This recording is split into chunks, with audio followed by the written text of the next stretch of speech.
Radhe Radhe friends. मैं पूजा अपनी नई वीडियो में आप सभी का स्वागत करती हूँ और आप सबका दिल से धन्यवाद करती हूँ कि मेरी एक फैमिली बनना स्टार्ट हो गई है और आप सभी के सपोर्ट से एक दिन ये फैमिली बड़ी भी हो जाएगी। तो बढ़ते हैं आज की वीडियो में आगे। बहुत सी महिलाओं की शिकायत होती है कि हमारा काम करने का मन नहीं करता। ये सबके दिमाग की गलतफहमी है। मन सभी का करता है काम करने का। अगर हमारे पास काम है तो हमारा मन भी करेगा उस काम को करने का। सिलाई करने बैठते ही तुरंत तो हमारे पास इतना ज़्यादा काम नहीं आता है कि हम बहुत जल्दी जल्दी बहुत स्पीड से काम करें।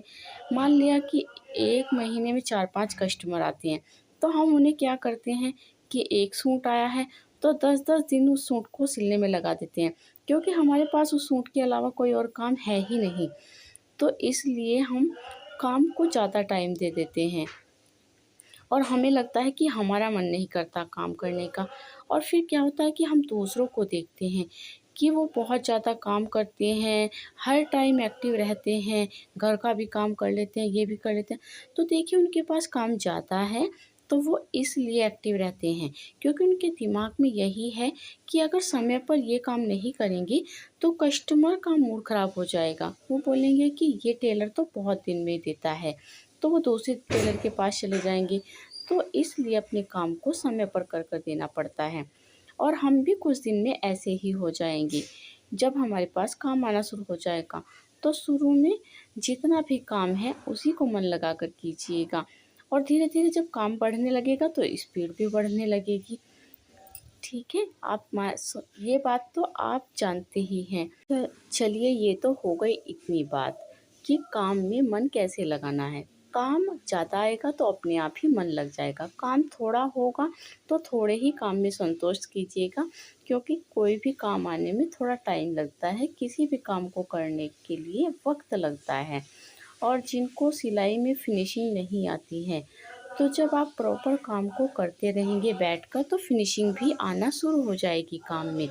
ऐसा नहीं है कि कोई भी बड़ा टेलर शुरू से ही बहुत ही अच्छा काम करके देने लगा है कस्टमर को। देखिए उसको भी टाइम लगा है काम करके देने में, यानी कि पता नहीं वो कितने साल से उस काम को कर रहा होगा, तो तब जाकर वो कहीं ना कहीं एक फेमस टेलर बना होगा। तो हम क्या करते हैं कि बड़े लोगों को देखकर बहुत जल्दी बड़ा बनने की कोशिश करते हैं। अब सोचते हैं कि आज काम शुरू किया है तो आज ही बहुत ज़्यादा काम मुझे मिल जाए। देखिए लोगों का विश्वास जीतने में थोड़ा सा टाइम लगता है, क्यों एकदम हम किसी का भी विश्वास नहीं जीत सकते। पहले एक कस्टमर का सूट देंगे सिलकर, फिर दूसरे कस्टमर को वो बताएगा, अपने आसपास के लोगों से बात करेगा, बताएगा कि मैंने वहाँ सिलवाया, अच्छा सिलते हैं, तो फिर आपके पास दूसरा कस्टमर आएगा। तो इसी तरह धीरे धीरे कस्टमर बढ़ेंगे और हमारी स्पीड भी बढ़ जाएगी। तो इस टेंशन को तो आप एक तरफ रख दीजिएगा कि हमारी स्पीड बहुत कम है सिलाई करने में, क्योंकि ये कोई बात नहीं, ये तो हमारे मन की गलतफहमी है। और फिर घर का काम तो हम कर ही रहे हैं, और अगर सिलाई भी कम आ रही है, सूट कम आ रहे हैं, ब्लाउज़ कम आ रहे हैं, तो इसके साथ ही आप थोड़ा सा और कुछ काम जोड़ लीजिए। जैसे कि मेरे पीछे देख रहे होंगे बैग टंगे हुए हैं, तो मैं सिलाई के साथ साथ कपड़े आते हैं या कोई अल्टरिंग का काम आता है तो मैं उसके साथ साथ बैग भी सिल लेती हूँ। पहले मुझे बैग बिल्कुल नहीं आते थे, लेकिन बैग मैंने यूट्यूब से ही सीखे हैं। तो इसलिए यूट्यूब आज एक ऐसा माध्यम है जिस पे हम कुछ भी सीख सकते हैं।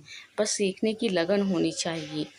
खाली बातों से नहीं सीखा जाता, क्योंकि पेट भरने के लिए भी पहले आटा करना पड़ेगा, फिर रोटी बनानी पड़ेगी और फिर उसको खाना पड़ेगा। इसी तरह हर काम में पहले सीखना पड़ेगा और फिर करना पड़ेगा। तो मेरी बात को आज समझ रहे होंगे और आप इस बात से सहमत भी होंगे कि काम होने के साथ साथ स्पीड भी बढ़ जाएगी। तो मैं कोई एक काम नहीं करती हूँ, मैं यहाँ सूट, ब्लाउज़, बैग या कान्हा जी की वूलन ड्रेस, कपड़े की ड्रेस सब काम कर लेती हूँ। जिस समय जो भी काम मिलता है सब पर अपना हाथ सफाया कर ही लेती हूँ। तो इसी तरह आप लोग भी लगे रहिएगा और छोटी छोटी बातों को ही बड़ा बनाने की कोशिश कीजिएगा और अपने माइंड को सेट करके रखिएगा कि एक दिन होगा जब हमें भी कोई जाने पहचानेगा। तो आई होप मेरी बातें सबको अच्छी लगी होंगी। तो मिलती हूँ नई वीडियो में, तब तक के लिए बाय बाय।